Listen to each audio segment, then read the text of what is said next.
Bonjour à tous et bienvenue dans ce nouvel épisode dans lequel nous allons parler des actions que je vais acheter et étudier en bourse en décembre 2023.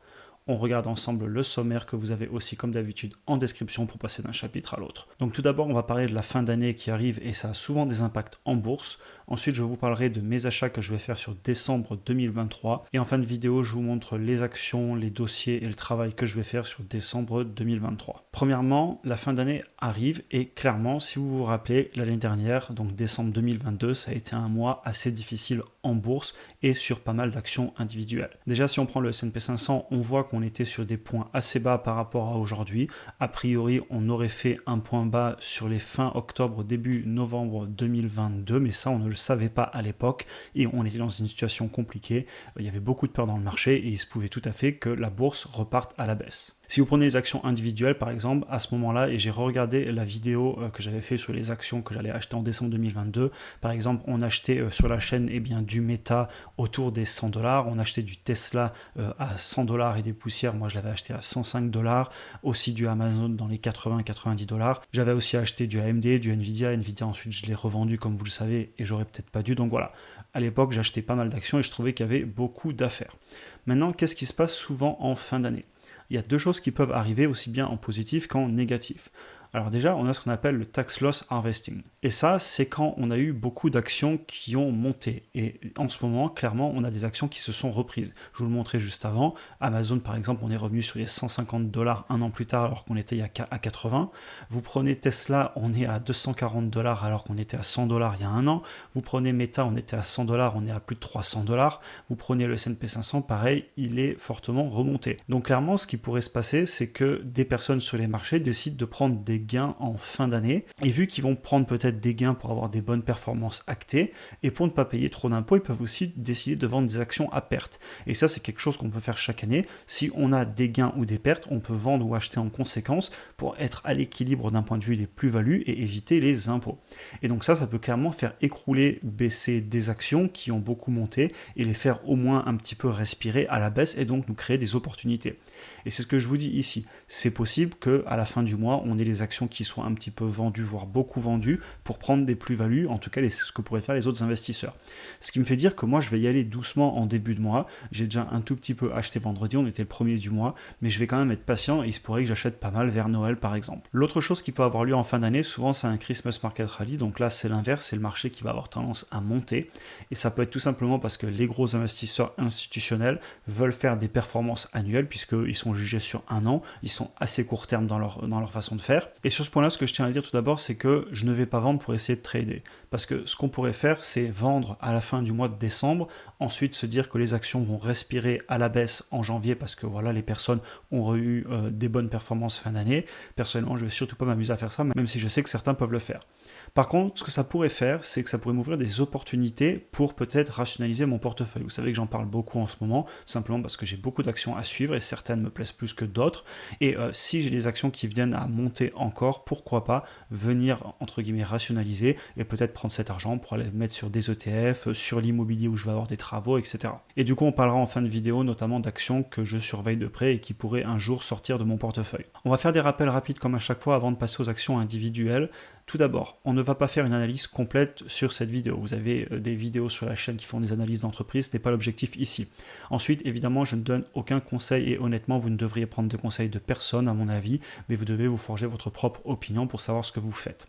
J'achète aussi avec une vision long terme, je sais ce que j'achète et pourquoi j'achète, je peux avoir tort, je tiens à le dire, mais voilà, au moins je sais ce que je fais et je ne regarde pas le court terme.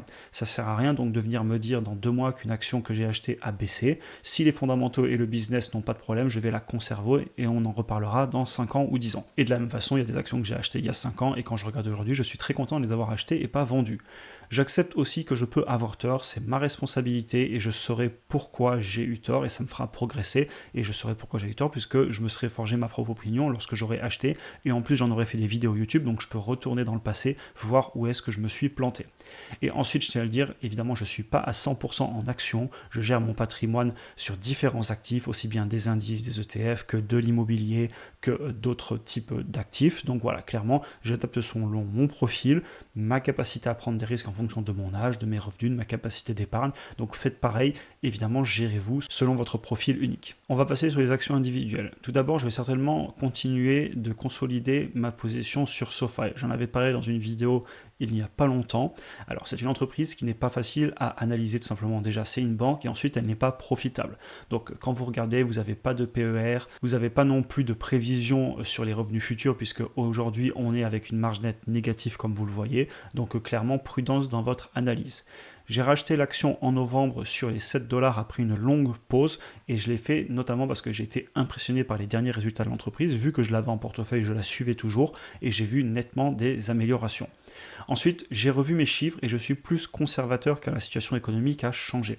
Pour les personnes qui sont dans le programme sur la bourse et les finances personnelles, vous avez mon fichier qui a été mis à jour pour mon prix cible, comment je l'ai analysé, etc. Et en parlant du programme sur la bourse et les finances personnelles, merci déjà pour les nouveaux participants qui l'ont rejoint et pour ceux qui seraient intéressés, n'hésitez pas à m'envoyer un DM ou un email si vous avez des questions ou si vous avez raté la promo, d'ailleurs comme ça a été le cas pour l'un d'entre vous. On continue avec Tesla. Donc je vais continuer à l'acheter même si l'entreprise s'est extrêmement bien reprise ces derniers mois. Il y a un an, elle était autour des 100 $, aujourd'hui elle est à 238 $. C'est une entreprise qui sur le papier paraît chère, sachez-le, et je suis plutôt d'accord. Cependant, quand moi je fais mes projections de mes chiffres sur le long terme, eh bien j'arrive à une valorisation qui n'est pas si élevée que ça à mon avis à cause de la croissance que je prévois. Mais si vous regardez juste une imprimée écran sur Finviz, eh bien effectivement ça paraît cher. Vous avez un PER à plus de 60, un prix par rapport à chiffre d'affaires à plus de 6, un prix par rapport au flux de trésorerie disponible aussi qui est extrêmement élevé. Mais après, si vous regardez, vous avez aussi des marges qui sont plutôt impressionnantes pour une jeune entreprise dans l'industrie et encore pire dans le secteur automobile où les marges sont souvent catastrophiques. Et vous avez par exemple une croissance en composé du chiffre d'affaires sur les 5 dernières années qui est impressionnante. Et clairement, sur cette entreprise, mes convictions ne font que croître. Surtout parce que, comme vous l'avez remarqué si vous êtes sur la chaîne depuis quelques mois, je passe beaucoup de temps à regarder de plus en plus les aspects industriels des entreprises, l'ingénierie, l'innovation. J'utilise ma valeur ajoutée et mes points forts de par ma formation, ma passion pour la technique, pour l'ingénierie. Et clairement, quand je vois l'entreprise, les marges potentielles, les avantages compétitifs qui sont en train de se créer, c'est un business qui me plaît. D'ailleurs, je tiens à le dire, ils viennent de faire les premières livraisons des Cybertruck. C'était en live cette semaine. Et des premières choses que j'ai vues, la fabrication est extrêmement optimisée. La conception a l'air très bonne et c'était un véhicule, une fois qu'il sera lancé à pleine charge de fabrication, il devrait être très rentable à mon avis. Pas au début, parce qu'au début on en fait peu et c'est des investissements massifs dans les usines, mais sur le long terme, je ne serais pas étonné qu'on ait de très belles marges sur ce véhicule. Et en parlant de ça, j'ai trouvé une très bonne vidéo qui est en français d'ailleurs. Alors vous avez ici en bas le nom de la vidéo et la chaîne YouTube. La vidéo c'est une présentation clairement du véhicule, mais il y a un passage à un moment sur la chaîne de production et on voit très bien les différents éléments de la voiture, avec notamment ici l'énorme gigacasting, donc l'énorme pièce qui est moulée en alliage d'aluminium avec les presses géantes que achète Tesla. Vous avez à droite le pack de batterie avec les sièges dessus et encore une fois on retrouve vraiment ce que j'avais expliqué dans une vidéo il n'y a pas longtemps où la fabrication est extrêmement optimisée et extrêmement innovante. Donc n'hésitez pas à aller regarder la vidéo, très intéressant. On en revient maintenant quand même au prix de l'action parce que c'est l'objectif de cette vidéo de savoir si j'achète des actions, à quel prix, etc. Je vise un prix de revient unitaire autour des 200 $. Ça me convient très bien d'après mes projections et mes chiffres futurs.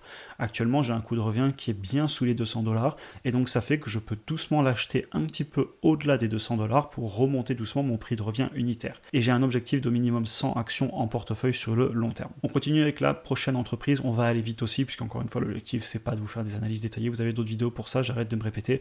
Même si, bon, au final, j'ai un style de vidéo qui est assez spontané. Je dis un petit peu des fois ce que je pense. Je fais souvent des paraboles à aller parler d'autres choses, c'est pas grave, je pense que vous êtes habitués si vous êtes toujours sur la chaîne. Je vais continuer à acheter du Enphase. Alors, je tiens à le dire d'abord, je suis content de ne pas avoir voulu trouver le point bas parce que l'entreprise a passé 2 à 3 semaines au niveau des 70-80 $ et elle est déjà remontée au-delà des 100 $. Je ne sais pas du tout si on a touché un point bas. Il se pourrait qu'elle revienne à baisser, peut-être à 50 $, 30 $, on ne sait jamais. Sauf que clairement, au bout d'un moment, quand je l'achetais à 150, on me disait non, c'est sûr qu'elle ira à 100 $. Et quand je l'achetais à 100 $, on me disait non, c'est sûr qu'elle ira à 50 $. Moi je sais pas, par contre ce que je sais c'est qu'à un moment elle a un prix qui me convient donc je commence à acheter doucement. Et si vous regardez le graphique, c'est une entreprise clairement que j'ai acheté dès 155-160 $. Et par contre, ce que j'ai fait, c'est que j'y suis allé doucement au début. Et ensuite, j'ai accéléré mes achats et j'ai aujourd'hui un prix de revient unitaire qui est beaucoup plus bas que mes premiers achats. Aujourd'hui, je suis autour de 109,50 $, donc allez, 110 $, on va arrondir. Et je ne vais pas arrêter d'acheter, c'est-à-dire que j'ai beaucoup acheté sur les 80 $ parce qu'elle était beaucoup moins chère que mon prix de revient de départ. Et donc, j'ai accéléré mes achats parce que je la trouvais beaucoup moins chère d'après mon analyse. Et surtout, maintenant qu'elle est en train de revenir sur mon prix de revient unitaire, je ne vais pas m'amuser à arrêter de l'acheter tant que ma position n'est pas construite. Comme je le dis souvent, je préfère la quantité d'actions à un prix de revient unitaire qui serait hyper optimisé pour flatter mon ego. Je préfère avoir 100 actions Enphase avec un coût de revient moyen à 110 $ qu'avoir 10 actions Enphase avec un coût de revient à 80 $ pour me la péter. Ça ne m'intéresse pas du tout. Je préfère avoir la quantité dans mon portefeuille qu'avoir le prix de revient unitaire parfait. Et quand l'action sera remontée sur des niveaux qui pour moi reflèteront plus la valorisation de l'entreprise, honnêtement je m'en moquerai complètement de l'avoir payé 80 ou 100 $ puisqu'on sera plus haut d'après mes chiffres. On va passer sur d'autres dossiers que je vais étudier en ce moment, d'autres choses que je vais faire sur le mois de décembre, et ensuite on conclura la vidéo. Donc tout d'abord, j'avais acheté pas mal IMSS, comme vous le savez, durant l'été, j'en avais parlé sur la chaîne. Ce que je tiens à dire, c'est qu'elle a fait des mouvements sur le court terme extrêmement violents. Rien d'étonnant, c'est une petite capitalisation boursière. J'ai un prix de revient unitaire en dessous des 8 $, sous les 7,70 comme on le voit ici. Aujourd'hui, elle est presque revenue sur les 9 $. Je vais donc aller travailler le dossier principalement pour savoir si est-ce qu'en ce moment, elle a un prix qui me convient toujours? Est-ce que j'en achète plus histoire de valider la taille de ma position? Ou est-ce qu'au contraire, je pense qu'il y a moyen qu'elle respire un petit peu à la baisse et j'en rachèterai plus tard? Donc je vais étudier ce dossier. Ensuite, je vais retravailler sur PayPal tout simplement parce qu'on a un nouveau CEO qui vient de chez Intuit, qui est une autre entreprise assez connue en bourse. On a eu aussi le Black Friday qui vient d'avoir lieu et on a Noël qui arrive, donc clairement beaucoup de dépenses en ligne et je veux aller voir les chiffres de l'entreprise. Est-ce qu'il y a des chances qu'elle en profite? Est-ce que je renforce ma position? Est-ce que je la conserve? Est-ce que je la coupe? Donc je vais travailler sur le dossier. Aussi, en parlant rapidement d'ETF, parce que j'en ai pas parlé en début de vidéo, j'ai un petit peu changé le style de cette vidéo par rapport à celle des mois précédents. En ce moment, je m'intéresse beaucoup à l'ETF marché émergent. Déjà parce que c'est pas des pays dans lesquels j'investis avec des actions individuelles et ensuite parce que la composition qu'il a en train de prendre a vachement évolué ces dernières années et ça me plaît de plus en plus. Le pourcentage d'exposition de l'Inde est bien monté. On a vu notamment arriver une très grosse banque indienne que j'aime bien à plus de 1% de l'ETF. On a toujours Taiwan Semiconductor qui pèse très bien dans cet ETF, Alibaba, Tencent qui possède WeChat, Reliance Industries, donc voilà, que des grosses entreprises qui me plaisent. On a Vail aussi pour le Brésil. Donc clairement un ETF qui me plaît et qui me permet de posséder des zones géographiques, des devises et des entreprises très différentes sans m'exposer en actions individuelles puisque je ne connais pas la culture de ces pays, ni la comptabilité, etc. Donc j'adore cet outil. Ensuite, je vais certainement passer des ordres en continu, c'est-à-dire que je dis au courtier tu m'achètes cette action si elle touche ce prix, et je vais aussi certainement vendre des options. Ici, je pense à SoFi, je pourrais mettre un ordre continu, dire à 7 $ t'achètes. Je pense aussi à vendre peut-être des puts sur Palantir, parce qu'elle m'intéresse, comme on l'a vu dans une vidéo il n'y a pas longtemps du tout, mais pas au prix actuel. Par contre, si je peux faire travailler mon cash et dire à un autre investisseur que je suis prêt à lui acheter par exemple à 14 $, et lui il espère qu'elle va descendre sous les 14 $, et bien dans ce cas-là, je me ferai assigner les actions, et en attendant, si je ne suis pas assigné, j'ai du cash qui travaille, sachant que d'un point de vue de ma position en cash, j'ai encore beaucoup de cash en ce moment, même si l'immobilier, ça va se concrétiser en début d'année d'un point de vue de l'achat. Bon, j'ai quand même beaucoup de cash, une partie pour les travaux et une partie qui va devoir retourner en bourse. Et aussi, quelque chose qui pourrait m'intéresser, ce serait soit de faire des ordres d'achat en continu sur Tesla, voire même, pourquoi pas, de venir vendre un put sur Tesla, et après, je pourrais peut-être, si je suis assigné, ça ferait 100 actions, c'est beaucoup, mais je pourrais peut-être prendre des plus-values sur un autre courtier avec le tax loss harvesting, faire un montage, où au final, je me retrouve à annuler ma plus-value. J'y réfléchis, c'est pas fait, mais ça va faire partie de mes dossiers du mois de décembre. Ensuite, comme je le disais, bon nombre de mes actions se comportent bien en ce moment. On prendra Apple, Amazon, Coinbase, Disney, Enphase, Google, IMSS, Meta, Microsoft, bref, vous pouvez continuer l'ordre alphabétique.